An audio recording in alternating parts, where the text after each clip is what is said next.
Hello students, welcome to easy math for JEE. I am Ujjwal Kaushik, your friend. जो भी students IIT JEE की preparation कर रहे हैं उनके लिए हमारा चैनल बहुत यूजफुल है। आज एक क्वेश्चन है, the position vector of the vertex ABC of a tetrahedron with this and this respectively, the altitude from the vertex due to the opposite side ABC meet the median line segment through A of the triangle ABC at the point ई।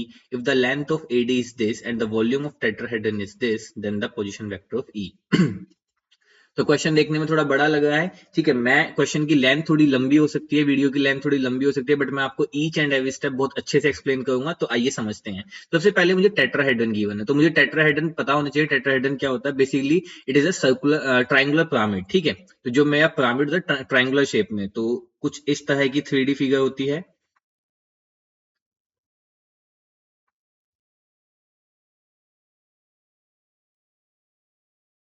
ठीक है। तो ये बन गया मेरा triangular pyramid, यही होता है मेरा टेट्राहेड्रन। तो इसकी साइड है ए, बी, सी और डी, ठीक है। अब इन्होंने कहा यहां से क्वेश्चन में given the altitude from the vertex D to the opposite side face ABC. तो हमने क्या किया, ये जो मेरी वर्टेक्स डी है इससे अपोजिट साइड एबीसी पे एक एल्टीट्यूड ड्रॉ किया। तो मान लीजिए ये मेरा एल्टीट्यूड है। अगर आपको साइड एबीसी नहीं समझ आ रही है तो मैं आपको एक बार हाईलाइट करके बता देता हूँ। साइड एबीसी कहने का मतलब है ये जो साइड है मेरी, ठीक है। आपको 3D में थोड़ा सा इमेजिन करना होगा। 3D पिक्चर है, तो 3D के रिस्पेक्ट से आपको समझना होगा कि ट्राइंगल की जो साइड है, मतलब जो मेरे टेट्राहेड्रन की ट्राइंगुलर साइड है एबीसी, मैंने इस पे परपेंडिकुलर ड्रॉ किया है, ठीक है। इस पे परपेंडिकुलर ड्रॉ किया। और दूसरा मुझे क्या गिवन है, meet the median line segment through A of the triangle ABC. अब मीडियन क्या होता है? जैसे मान लीजिए कोई एक ट्राइंगुलर मुझे गिवन है, अब ये है ए बी सी। अब मैं इस ए वर्टेक्स से सामने वाली साइड बीसी के मिड पॉइंट को मिला दूं, तो ये होती है मीडियन। ऐसे ही अगर मैं बी से सामने वाली साइड एसी के मिड पॉइंट को मिला दूं, अगेन मीडियन। सी से इस वर्टेक्स से सामने वाली साइड के मिड पॉइंट को मिला दूं, तो ये क्या होता है? मीडियन। और इन तीनों का इंटरसेक्शन क्या होता है? हमारा सेंट्रोइड, ठीक है। तो चलो, अब मीडियन है तो मतलब हमने क्या किया, ए से और बीसी के मिड पॉइंट को मिला दिया। तो ए से बीसी के मिड पॉइंट को मिला देते हैं यहां पे, ये हमने मिला दिया। तो ये इसका मिड पॉइंट है। तो ये दोनों जहां पे मिल रहे हैं, ठीक है, ये यहाँ पे 90 डिग्री पे मिल रहा है, और जो यहाँ ये मिल रहे हैं, इस पॉइंट को उसने क्या नाम दिया है क्वेश्चन में? That point is E. This point is E. अब मुझे गिवन है if the length of AD is this, तो एडी जो है, एडी की लेंथ मुझे गिवन है, ठीक है। तो यहां से then the volume of tetrahedron. तो चलो सबसे पहले यहीं से शुरू करते हैं क्वेश्चन को। वॉल्यूम क्या होता है टेट्राहेड्रन का? वॉल्यूम ऑफ टेट्राहेड्रॉन, ठीक है। देखो, मैं यहाँ पे आपको छोटी सी ट्रिक बताने की कोशिश करूंगा। जिस तरह से मैंने अपना इसको याद कर रखा है, it is not authentic, but ये ट्रिक है जो मैंने याद कर रखी है। जैसे देखो, ट्राइंगल होता है हमारा, ठीक है। ट्राइंगल में हम ये 90 डिग्री ड्रॉ करते हैं, ठीक है। तो हम कैसे ट्राइंगल का एरिया फाइंड करते हैं? Half into base into height, इसी तरह से फाइंड करते हैं, ठीक है। अब क्योंकि ये 2D फिगर थी तो ये 1/2 था, तो अब यहाँ पे एरिया है ये, और 3D में एरिया ही क्या बन जाता है? जब हाइट से मल्टीप्लाई करते हैं तो वॉल्यूम बन जाता है। तो यही यहाँ पे वॉल्यूम है। तो वॉल्यूम क्या हो जाएगा? देखो, यहाँ पे 2D फिगर थी तो 2 आया, अब हमारी 3D फिगर है तो 3 आएगा। तो वॉल्यूम क्या आएगा? 1/3 इंटू, अब बेस की जगह पे आ जाएगा area of base, area of base. क्यों? क्योंकि अब हमने जिसको लिया, जिसको भी हमने बेस माना, वो साइड नहीं है, वो एक 3D शेप का एक ट्राइंगल है, ठीक है। तो एरिया ऑफ बेस इंटू आ गया आपका हाइट, है ना, इजी। बस यहाँ पे 2D फिगर थी तो 2 आया, यहाँ पे 3D फिगर है तो 3 आया। यहाँ पे जो बेस था अब वो एरिया ऑफ बेस बन गया, वो आपको बहुत ऑब्वियस है, इनटू हाइट हो गया। अब देखो, तो मुझे इस टेट्राहेड्रन का एरिया ऑफ बेस लिखना है, तो दिस इज इक्वल टू, अब देखो एरिया ऑफ बेस, अब मैंने बेस क्या लिया था? एबीसी, क्योंकि एबीसी पे ही परपेंडिकुलर ड्रॉ किया था ना। तो यहां से मुझे सबसे पहले एरिया निकालना होगा। तो मैं सबसे पहले यहां से एरिया फाइंड कर लेता हूं। Area of triangle A B C, देखो ये किसके इक्वल होगा? This is equal to half A B cross A C के, ठीक है। हम यहां पे हेल्प लेंगे क्रॉस प्रोडक्ट की। अब एरिया है तो पॉजिटिव होगा, इसलिए मैग्नीट्यूड लेंगे, तो बाद में प्लस कर देंगे, मैं अभी मैग्नीट्यूड नहीं ले रहा। तो 1/2 इंटू, अब देखो ए बी क्या है? अब ए जो मुझे गिवन था वो गिवन था 1 2 1, तो ए को मैं लिख देता हूं 1 2 1, ठीक है। यहाँ पे अगर हम बी को देखें तो बी क्या गिवन है मुझे? 1 3 -2, तो बी गिवन है 1 3 -2। और सी कितना गिवन है? सी गिवन है 2 1 और माइनस का 1, ठीक है। तो यहाँ पे सॉरी आई जे के, ठीक है। ए बी क्या होगा, बी माइनस ए, तो -2 -1, तो यानी कि माइनस का 3, है ना। ए बी क्या होगा, ओ बी माइनस ओ ए, तो यानी कि बी माइनस ए, तो बी माइनस ए यानी कि 1 -1 यानी कि 0, 3 -2 यानी कि 1, -2 -1 तो यानी कि माइनस का 3, ठीक है। इसी तरह से ए सी क्या होगा, सी माइनस ए, तो 2 -1 1, 1 -2 माइनस का 1, और -1 -1 माइनस का 2, this is equal to half. तो अब आई के कॉरस्पॉन्डिंग हम करेंगे तो ये कितना हो जाएगा, माइनस का 2 और माइनस का ही 3, तो बेसिकली यहां से आ जाएगा आपका माइनस का 5। जे के कॉरस्पॉन्डिंग करेंगे तो ये आ जाएगा आपका 3, ठीक है। और के कॉरस्पॉन्डिंग करेंगे हम तो के कॉरस्पॉन्डिंग क्या आ जाएगा, 0 माइनस का 1, तो ये आ गया। मैग्नीट्यूड लेने पे क्या आ जाएगा, अंडर रूट ऑफ 5 का स्क्वायर 25, 3 का स्क्वायर 9 प्लस 1, तो ये आ गया हाफ अंडर रूट ऑफ 35। तो एरिया ऑफ बेस ये आ गया। तो अब वॉल्यूम ऑफ टेट्राहेड्रन पे काम करते हैं, चलो, ठीक है। तो यहां से चलते हैं वॉल्यूम ऑफ टेट्राहेड्रन पे, ठीक है। तो अगर मैं इसको मान लीजिए इस फॉर्मूले को इक्वेशन 1 कहता हूं, तो मैं लिखूंगा यहाँ पे by equation 1।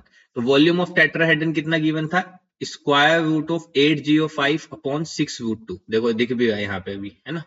This is equal to 1/3 into area of base कितना आया, 1/2 into under root 35 into height कितनी आई। अब हाइट क्या होगा, हाइट होगा बेसिकली ये जो परपेंडिकुलर हमने ड्रॉ किया है डीई, ठीक है। तो यहाँ पे हम इसको लिख देते हैं डीई। तो अब इसको अगर मैं थोड़ा सा सोल्व करूं यहां से, तो ये हो गया 3 2 6, तो इससे ये कैंसिल और अंडर रूट 35 यहाँ आ गया, तो 805 upon under root 2 under root 35, this is equal to DE. तो डीई कितना आ गया, अगर मैं 5 से कैंसिल आउट कर दूं तो 16 पंजे 80 1 अपॉन अंडर रूट 14 दूनी 28, ठीक है। तो 5 7 35 तो 14, तो ये आ गया basically d is equal to under root 161 upon under root 14, ये आ गया मेरा डीई। अब देखो डीई आने से क्या फायदा हुआ, मुझे डीई की लेंथ मिल गई। अब मैं ना इस ट्राइंगल को आपको 2D में करके दिखाता हूं, जो ये आपको ए ई डी दिख रहा है। तो देखो ट्राइंगल कुछ ऐसा है, अगर मैं इसकी शेप बनाना चाहूं ए ई,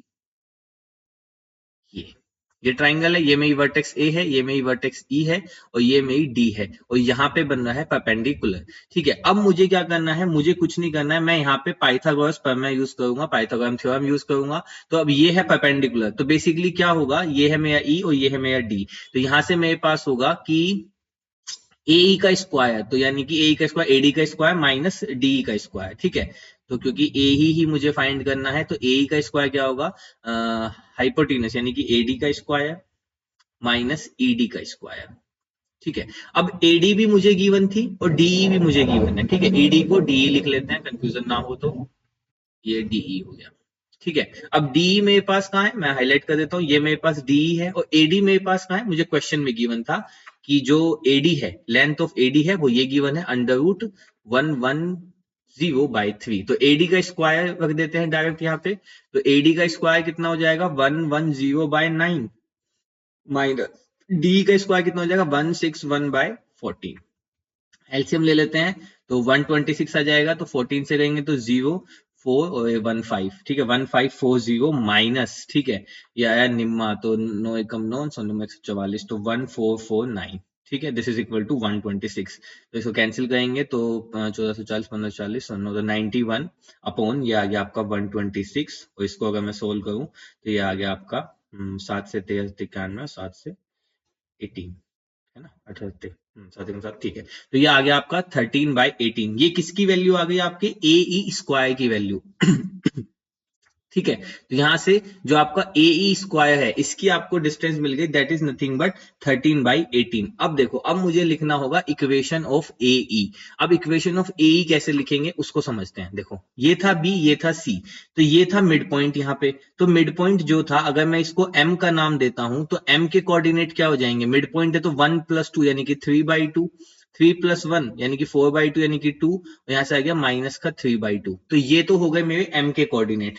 अब एम के कोऑर्डिनेट का फायदा क्या है, देखो अब मैं क्या करूंगा, बेसिकली मैं इक्वेशन ऑफ ए फाइंड करूंगा लैम्डा की टर्म में, और क्योंकि मुझे पता है कि इक्वेशन ऑफ ए जो मेरी आएगी, ठीक है, अब मुझे पता है कि जो ए का डिस्टेंस है वो ये है, तो मैं अपना यहाँ पे फॉर्मूला यूज कर लूंगा बहुत इजीली।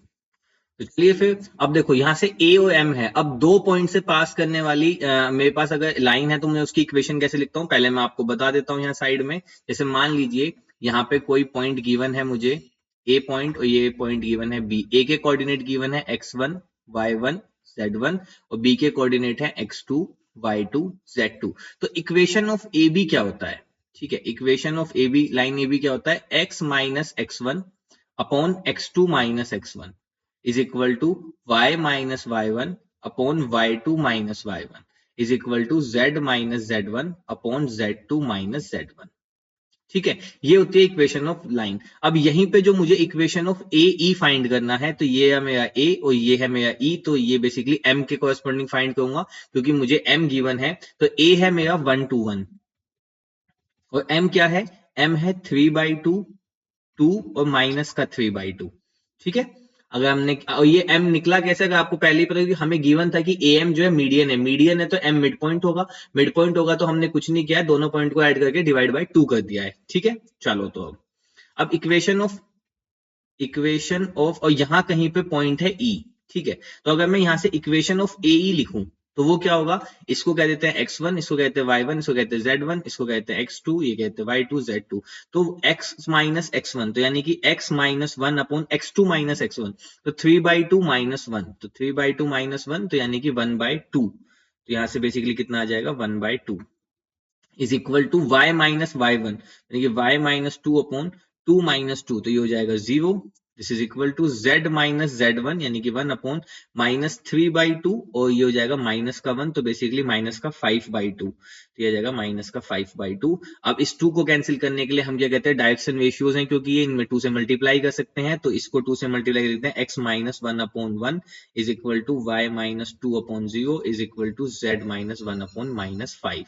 ये आ गई मेरी इक्वेशन ऑफ ए ई, या मैं कहूं इक्वेशन ऑफ ए एम। अब मुझे लाइन पे कोई पॉइंट मानना होता था, तो मैं क्या करता हूं, अपनी लाइन को इक्वल टू लैम्डा ले लेता हूं। तो यहां से मेरा पॉइंट ई क्या आ जाएगा, पॉइंट ई आ जाएगा एक्स, अच्छा इसको तो डायरेक्टली लिखते हैं, तो पॉइंट ई क्या आ जाएगा, पहले इन दोनों को सोल्व करेंगे, एक्स के साथ लैम्डा को, तो एक्स की वैल्यू कितनी आ जाएगी, लैम्डा प्लस 1। तो पॉइंट ई कितना आ गया, लैम्डा प्लस 1, और ये हो गया यहां से 0 तो 2, और ये हो गया माइनस का 5 लैम्डा प्लस 1, ये आ गया पॉइंट ई। अब मैंने पॉइंट ई क्यों निकाला, देखो मुझे ए से लेके ई तक का डिस्टेंस पता था, ये मैंने ए ई स्क्वायर निकाला है ना यहाँ पे 13/18, तो मुझे ए का डिस्टेंस पता है। बेसिकली मैं कहना चाहूं तो ए का डिस्टेंस कितना हो जाएगा, √13/18, डिस्टेंस नेगेटिव नहीं होता, तो ए से ई तक का डिस्टेंस है √13/18। और अब मैंने यहाँ पे पॉइंट ई भी निकाल लिया है। ई कितना आया है, ई आया है lambda plus 1 comma 2 comma minus 5 lambda plus 1। अब मैं ए के बीच में डिस्टेंस फॉर्मूला यूज कर सकता हूं, और उससे मुझे क्या मिल जाएगा, लैम्डा मिल जाएगा। तो बस मैं यहाँ पे डिस्टेंस फॉर्मूला यूज करता हूं, तो डिस्टेंस बिटवीन ए कितना है, this is equal to under root of x2 minus x1 का स्क्वायर, तो लैम्डा प्लस 1, अब ये x1 y1 z1 है, तो इसको x2 कह दो, इसको y2 एंड इसको z2, तो x2 माइनस x1, तो लैम्डा प्लस 1 माइनस 1, तो बेसिकली यहां से क्या आ जाएगा, लैम्डा का square plus y2 minus y1, तो 2 माइनस 2 यानी कि 0, प्लस z2 माइनस z1, तो माइनस 5 लैम्डा प्लस 1 माइनस 1, तो यहां से आ गया माइनस का 5 lambda square, and this is equal to under root of 13/18। दोनों साइड का स्क्वायर कर दो, तो 13/18 is equal to lambda square plus का 25 लैम्डा स्क्वायर, तो ये हो गया 13/18 is equal to 26 lambda square, 13 2 जा, तो lambda square is equal to 1/36, तो लैम्डा की वैल्यू आ गई प्लस माइनस 1/6। तो लैम्डा की मेरे पास 2 वैल्यू आ गई। अब मुझसे पूछा क्या था, मुझसे बेसिकली ई वेक्टर ही पूछा था। अगर आपने क्वेश्चन में याद रखा हो कि पोजीशन वेक्टर ऑफ ई बताना था, तो बेसिकली मुझे ई के ही कोऑर्डिनेट बताने थे, तो बस अब मैंने ई के कोऑर्डिनेट निकाल दी हैं। भाई ई की वैल्यू मुझे लैम्डा की टर्म्स में पता है, लैम्डा की 2 वैल्यू आई हैं, तो जब मैं लैम्डा इज इक्वल टू 1/6 लेके चलूंगा, तो ई के कोऑर्डिनेट क्या आ जाएंगे, 1/6 प्लस 1, तो ये हो जाएगा 7/6, ये हो जाएगा 2, और हो जाएगा माइनस का 5/6 प्लस 1, तो 6 एकम 6, तो यहाँ जाएगा 1/6। ठीक है, ये आ जाएंगे जब लैम्डा की वैल्यू 1/6, और जब लैम्डा की वैल्यू माइनस का 1/6 लेंगे, तो ई के कोऑर्डिनेट कितने आ जाएंगे, माइनस का 1/6, तो ये हो जाएगा 6 माइनस का 1/6 प्लस 1, तो 5/6, ये हो जाएगा 2, हो जाएगा 5/6 प्लस 1 तो यानी कि 11/6। अब देख लो कौन से हमारे ऑप्शन में आ रहा है, 7/6 2 या 1/6। तो देखते हैं 7/6 2, अच्छा 1/6 तो है यहाँ पे,